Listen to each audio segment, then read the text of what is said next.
اصل میں ہمارے ہاں چاہے ماں باپ ہوں یا چاہے ہماری سوسائٹی ہو، نماز کو صرف بتایا ہی اتنا ہی گیا ہے نا کہ نماز فرض ہے. کیونکہ دراصل اللہ تعالیٰ کو تو انسان کے سوال سے مطلب ہے نا کہ انسان جب تک کنسرن نہیں کرتا نا تب تک جواب نہیں آتا ہے.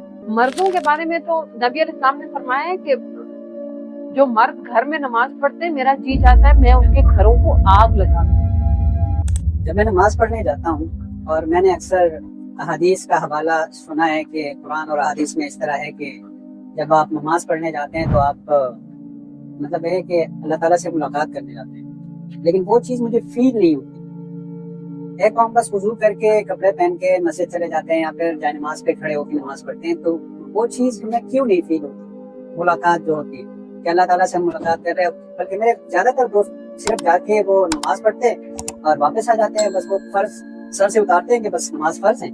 باقی جو ہماری زندگی ہے، جو معاملات ہیں، اس کو ہم نماز سے کس طرح لنک کریں اور ہم کس طرح مطلب اس کو ملاقات محسوس کریں.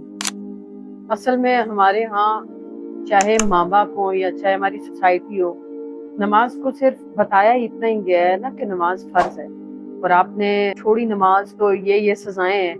اور اصل میں ایک بچہ ہے نا، بچے کو جب آپ نماز کا بولتے ہیں تو وہ آپ کے پاس اگر آتا ہے، اگر آپ سے بچہ کے سوال پوچھے کہ میں کیوں پڑھوں نماز، تو آپ کے پاس جواب نہیں ہوگا کیونکہ آپ خود نہیں جانتے نا. ٹھیک ہے، تو سب سے پہلے آپ یہ سوال اپنے آپ سے پوچھیں کہ میں کیوں پڑھتا ہوں نماز. جب آپ اس سوال کے پیچھے لگ جائیں گے کہ یہ کیوں ہے تو آپ کو جواب ملنا شروع ہوگا. کیونکہ دراصل اللہ تعالیٰ کو تو انسان کے سوال سے مطلب ہے نا کہ انسان جب تک کنسرن نہیں کرتا نا تب تک جواب نہیں آتا ہے. یعنی آپ بودر ہی نہیں کر رہے ہیں، فرض ہے تو ٹھیک ہے، جا رہا ہوں نا، سجدے کر رہا ہوں نا. تو عام انسانوں کو کیا لگنے لگ گیا ہے کہ آپ نے وضو کیا، ہاتھ پاؤں دھوئے اور اس کے بعد آپ نے چند حرکات کی، آپ قیام میں کھڑے ہوئے، آپ نے رکوع کیا، سجدہ کیا، ان چند حرکتوں کا نام رکھ دیا ہے نماز.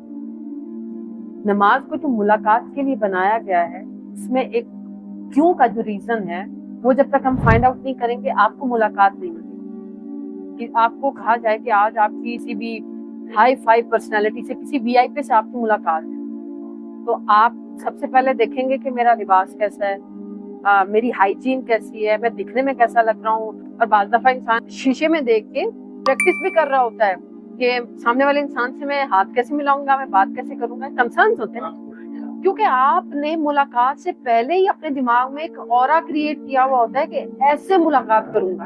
ایگزیکٹلی جب ہم کسی انٹرویو وغیرہ کے لیے جاتے ہیں تو ہم پراپر ویل ڈریس ہو کے، مطلب پرفیوم لگا کے، شاور لے کے اور وہاں پہ برش کر کے کہ ہمارے منہ سے کوئی گندی اسمیل نہ نکلے. آپ جب کسی سے ملاقات ہم پراپر ہم وہ کرتے ہیں، لیکن جب ہم اللہ تعالیٰ سے ملاقات کے لیے جاتے ہیں تو انسان ہی نہیں ہوتا نا. تو اس کو کیسے ٹھیک کیا جائے؟ اس میں ٹھیک تبھی ہوگا جب آپ اس چیز کو سمجھیں گے کہ آپ دنیا کی سب سے بڑی طاقت، دنیا کی واحد طاقت اللہ کے سامنے سرنڈر کرنے جا رہے ہیں، ملنے جا رہے ہیں. آپ کو پتا ہے کہ میں اس بارے میں مختلف جگہ پہ بار بار بات کرتی ہوں کہ جو کچھ آپ سوچتے ہیں نا اور جو کچھ آپ اپنے منہ سے بولتے ہیں دراصل وہی آپ کی دنیا ہے. آپ ایک چیز کو بولنا شروع کریں گے، ایک چیز کی پریکٹس کرنا شروع کریں گے کہ میں اللہ سے ملنے جا رہا ہوں، میں اللہ سے ملاقات کرنے جا رہا ہوں، تو آپ کو آہستہ آہستہ اپنے الفاظ کی حقیقت محسوس ہونے لگ جائے گی کہ یہ ریالٹی. پھر وہی طریقہ اپنائیں، خوشبو لگائیں، بال بنائیں، کپڑے پہنیں. مردوں کے بارے میں تو نبی علیہ السلام نے فرمایا ہے کہ جو مرد گھر میں نماز پڑھتے ہیں میرا جی چاہتا ہے میں ان کے گھروں کو آگ لگا دوں اگر مجھے ان کے بیوی بچوں کا ڈر تھا. نبی علیہ السلام نے فرمایا کہ نماز میری آنکھوں کی ٹھنڈک ہے. تو آپ جب مسجد جائیں گے نا تو آپ ڈیفینیٹلی تیار ہوں گے، کپڑے بدلیں گے، خوشبو لگائیں گے، پھر اپنے آپ کو انسان جیسے دنیا کی باقی چیزوں کے لیے پریپیئر کرتا ہے. ہم کہتے ہیں نا مینٹلی پریپیئر کرو خود کو، اپنے آپ کو مینٹلی یہ بات سمجھاؤ، ویسے ہی اپنے آپ کو مینٹلی یہ بات بتاؤ کہ میں ایک میٹنگ کے لیے جا رہا ہوں، بہت امپورٹنٹ میٹنگ ہے، اس ٹائم میں فون بند، آفس کے کام بند، مجھے کسی سے بات نہیں کرنی، میری بہت خاص میٹنگ ہے. آپ نماز بولیں ہی نہ، آپ بولیں میں بہت اسپیشل میٹنگ کے لیے. خیر وہ نماز بولنا ہی چاہیے نا، تاکہ بندہ وہ کہے کہ میں اللہ تعالیٰ سے ریئل میں ملاقات کرنے جا رہا ہوں. اس حساب سے خود کو پریپیئر کہ اللہ میرے سامنے ہے، مجھے دیکھ رہے ہیں. بالکل. آپ جب ملاقات کے لیے ایک